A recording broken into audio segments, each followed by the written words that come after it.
আর কি বলবো, এখনকার ছেলেমেয়েরা অনেক কিছুই খেতে চায় না। যেমন আমার মেয়ে, ঝিঙে খাবো না, এই খাবো না, সেই খাবো না, নানান বিধি খেতে ওর অসুবিধে।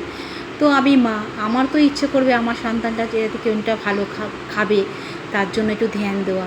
তো আমিও সেরকম, যে তুই খাবি না আমি তোকে খাইয়েই ছাড়বো।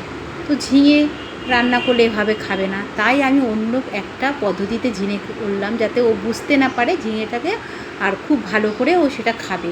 তো তাই যথারীতি আমি বসে পড়লাম, প্রথমে ঝিঙেগুলোকে গোল গোল করে কেটে জল দিয়ে ধুয়ে নিলাম। এখানে একটা পেস্ট তৈরি করেছি, তাও এটা হচ্ছে বেসন আর তার সাথে কি লঙ্কার গুঁড়ো, নুন আর কালো জিরে দিয়ে।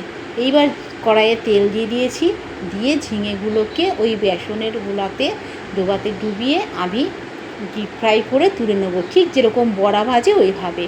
তো এটা হবে আমার ঝিঙের কোপ্তা কারি। তো এভাবে সবগুলো ভেজে তুলে নেওয়ার পরে এদিকে আমি একটা গ্রেভির মশলা রেডি করেছি। সেটা হচ্ছে সিম্পল, কিন্তু খেতে কিন্তু খুব সুস্বাদু। একটা পদ দিয়েই আপনারা পুরো ভাতটাই খেয়ে নিতে পারবেন, আর অন্য কিছু লাগবে না। এখানে রেখে দিয়েছিলাম একটু কাঁচা লঙ্কা আর পোস্ত বেটে নিয়েছি। কাঁচা লঙ্কা বলতে আমার এখানে কিছু পাকা লঙ্কা ছিল, সেটারই বেটেছি। তো আর দিয়ে দিয়েছি হলুদ গুঁড়ো, স্বাদ অনুযায়ী নুন। এবারে দিয়ে এটাকে মশলাটাকে খুব ভালো করে কষাবো।